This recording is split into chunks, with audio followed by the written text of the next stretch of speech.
안녕하십니까, 박사입니다. 수도 테헤란과 나탄즈 핵시설을 공격당한 이란은 곧바로 이스라엘에 대한 보복 작전을 단행했습니다. 트루 프라미스 3로 명명된 이란의 공격은 최소 100대 카미카제 드론과 수십 발의 탄도미사일 타격으로 이루어졌습니다. 수도 텔아비브 여기저기서 섬광과 폭발음이 울려 퍼졌습니다. 야간 공습에서는 이스라엘의 펜타곤으로 불리는 텔아비브의 키리아 지구, 텔아비브 핵연구센터, 인근의 텔로프 공군기지, F-35 전투기가 있는 네게브 사막의 네바팀 공군기지, 디모나 핵시설 등이 공격당했습니다. 특히 텔아비브 공습은 이스라엘 방공망이 무력하다는 것을 증명했습니다. 이란의 파타 초음속 미사일은 11분 만에 2,000km를 날아가 이스라엘의 주요 목표를 박살냈습니다. 아이언돔, 데비슬링, 패트리엇, 사드, 에로우 등 다층 방공망이 모두 헛방이었습니다. 이스라엘은 95% 명중률을 보였다고 주장했지만 공개된 화면을 보면 모두 거짓말입니다. 아울러 2024년 10월 이스라엘 공격으로 테헤란의 탄도미사일 프로그램을 무력화시켰다는 주장도 허구로 드러났습니다. 또 텔아비브의 방공망을 침투 불가능 수준으로 업데이트했다는 이스라엘의 주장도 성공적으로 반박됐습니다. 이런 가운데 이란의 프레스TV는 이란이 처음으로 이스라엘을 따돌리고 F-35 전투기를 격추했다고 보도했습니다.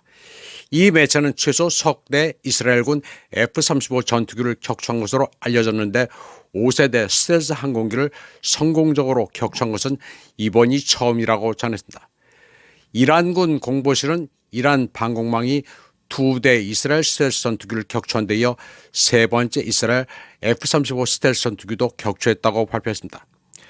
이스라엘의 F-35는 항공기, 순항미사일, 탄도미사일을 대응하도록 설계된 장거리 지대공 미사일 이란의 바바르 373에 의해 요격됐습니다. 이란이 2019년에 도입한 러시아제 레조넌스 NE 장거리 레이더 시스템은 F-35처럼 레이더 반사율이 적은 항공기의 접근을 포착하는 데 최적화되어 있습니다. 이란은 오래전부터 이스라엘 F-35에 대한 대비를 해왔습니다. 이란의 방공망이 이스라엘 스텔스 전투기 석 대를 격추하면서 지난 20년 동안 이어져온 이스라엘 공중 우세 신화를 산산조각냈습니다. 프레스TV에 따르면 이스라엘이 테헤란의 민간인 거주 지역을 공격한 직후 이란은 미끼와 전략적 기만책을 결합해 실제 레이더 포대를 대부분 철수하고 숨겼으며 모형만 노출시켰습니다. 이스라엘 도로는 이러한 가짜 레이더 기지를 공격 대상으로 삼았는데 이로써 이란의 방어를 무력화시키고 공중 우위를 확보했다고 착각했습니다. 그리고 그 오판은 대가를 치렀습니다. 이후 공격에서 이스라엘 전투기들은 레이더 시스템이 재가동된 사실을 모른 채 이란 영공 깊숙이 침투했습니다. 미국 군사 잡지 밀리터리 워치는 이란의 방공망이 오랫동안 강력하다고 여겨져 왔지만 잘 방어된 표적에 대한 침투 공격 중 F-35 석 대만 손실된 것은 비교적 적은 편이며 다른 기종이 투입됐다라면 손실이 더 컸을 것이라고 분석했습니다. F-15나 F-16이 유사한 공격에 투입되었다면 대부분이 이란 영공을 벗어나지 못했을 가능성이 크다고 했습니다. F-35는 레이더 반사 면적과 적외선 신호가 낮은데 특히 이스라엘 공군이 운용하는 F-35I는 이스라엘 방위산업체가 개발한 전자전 시스템을 사용하는 세계 유일의 기종이라고 전했습니다. 그리고 그러한 능력은 F-35의 손실을 줄이는 데 도움이 됐겠지만 이란 영토 내 드론 공격으로 이란 방공망이 교란됐다는 오보가 주요 원인일 수도 있다고 분석했습니다. 이란의 방공망은 여러 대 첨단 스텔스 전투기를 격추했습니다. 그러나 예상대로 이스라엘 정권은 이미 위기에 처한 군대 사기를 유지하고 소위 무적이라는 공군력의 거짓된 명성을 보호하기 위해 이를 부인했습니다. 참고로 지금 벌어지는 전쟁에서 이란 측 보도는 프레스TV를 보시면 됩니다. prestv.ir로 검색하면 되는데 영어로 되어 있어 보기가 편합니다. 매일의 스트레스 뉴스에다 평론까지 정보가 충실합니다. 한편 이런 가운데 후티도 이스라엘의 공항에 4차례나 미사일 공격을 가했습니다. 네타냐후는 다급합니다. 어떻게든 미국을 끌어들이려 발버둥을 치고 있습니다. 이란을 계속 공격함으로써 이란이 중동에 있는 미군 기지를 치도록 유도하고 있습니다. 그러나 미국도 곤혹스럽습니다. 중국이 항모 두 척으로 제2도련선을 뚫고 나오는 마당에 중동에 전력을 투입할 여력이 없습니다. 그러면 이번에는 이스라엘 이란 분쟁의 본질을 잘 설명한 글을 소개해 드리겠습니다. 이스탄불 코치 대학의 역사학자 타릭 쉬릴 아마르가 러시아 매체 RT에 기고한 글입니다. 이스라엘이 멋대로 행동하는 것처럼 보이지만 펜타곤의 허락을 받고 있다는 제목입니다. 세계 최대 불량배 미국은 침략자 이스라엘이 이란을 공격하도록 백지 수표를 쏘줬다는 게 부재입니다. 그는 이스라엘이 거의 2년 동안 팔레스타인에 대한 집단 학살을 자행했다고 했습니다. 그리고 레바논과 시리아를 파괴했으며 이란과 예멘을 반복적으로 공격하고 서방의 정치, 경제, 지식인, 미디어 엘리트를 전복시켜 반대자들이 입을 열 때마다 억압해왔다고 말했습니다. 이제 이스라엘은 자기네들에게 심각한 피해를 줄 가능성이 있는 마지막 반대자 이란을 무력화하거나 파괴하기 위해 가장 심각한 노력을 시작했다고 그는 말했습니다. 아마르는 러시아가 지적했듯이 이란에 대한 이스라엘의 대규모 공격은 명백히 범죄로 이는 유엔 헌장과 국제법 전반을 위반하는 것이라고 말했습니다. 특히 정당한 방어적 선제 공격에 대한 협소하고도 정당한 법적 기준도 충족하지 못한다고 했습니다. 이스라엘이 자신의 행동을 은폐하기 위해 정당 방위라는 문구를 뻔뻔스럽게 사용하려는 시도는 순전히 정보전이라고 말했습니다. 이는 모욕적이고 뻔뻔스러운 선전이며 오직 고의로 둔감한 사람들에게만 효과를 발휘할 수 있다는 것입니다. 또한 기아를 포함한 대량 학살을 정당 방위로 위장하려는 이스라엘의 역겨운 습관만큼이나 터무니없다고 그는 말했습니다. 그런데 이런 배경에서 이란에 가한 이스라엘의 전술이 우크라이나의 젤렌스키 정권이 구사한 것과 같다는 것은 놀랄만 하지도 않다고 지적했습니다. 우크라이나가 러시아 내부에서 드론 공격을 가한 것처럼 이스라엘 역시 이란 영토 내에서 몰래 드론 공격을 감행했다는 것입니다. 타릭 쉬릴 아마르는 이스라엘이 아니라 이란이 선제 공격의 권리를 주장할 타당한 근거를 가지고 있다고 지적했습니다. 이스라엘과 미국의 공생 세력이 이란을 지속적으로 위협하던 상황이라 테헤란이 오히려 서방의 공격이 임박했다는 것을 입증할 증거를 가지고 있었을 것이라고 말했습니다. 그는 이스라엘과 서방이 사실상 함께 저지른 시오니스트 식민지 대량 학살이 1년 반 이상 생중계된 이후 소위 가치를 중시하는 지옥 같은 규칙 기반 세계에서 국제법이 거의 의미가 없다는 것을 알게 됐다고 지적했습니다. 첨언하자면 규칙 기반 국제질서라는 단어는 패권을 쥔 미국이 모든 것을 자기 마음대로 하겠다는 의지의 표현입니다. 규칙 기반 국제질서에서 규칙이라는 것은 미국이 멋대로 설정하는 규범입니다. 그리고 미국의 지시를 따르지 않으면 징벌을 받아야 마땅하다는 논리입니다.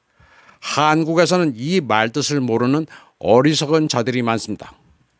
그러니 미국이 특정 국가를 악의 축이라고 규정하면 한국인들도 앵무새가 돼서 똑같은 소리를 떠드는 것입니다. 규칙 기반 국제질서보다는 유엔이 정한 국제법을 지키는 게 맞습니다. 아마르는 이스라엘이 멋대로 행동해도 처벌받지 않는 존재라고 말했습니다. 현대사를 통해 끔찍한 범죄를 저지른 국가들 중 이스라엘만큼 대량 학살을 저지르고도 처벌받지 않는 나라는 없다고 그는 지적했습니다. 이스라엘 반체제 인사이자 대량 학살 전문가인 라저 세갈에 따르면 스스로 법 위에 있다는 생각은 많은 이스라엘인이 무자비한 대량 살인자로서 활동하면서 종종 즐거움을 얻는 주요 요인입니다. 때문에 현재 상황에서 가장 중요한 질문은 바로 이스라엘이 왜 그런 짓을 할 수 있느냐는 것인데 이는 바로 미국 덕분이라고 그는 말했습니다.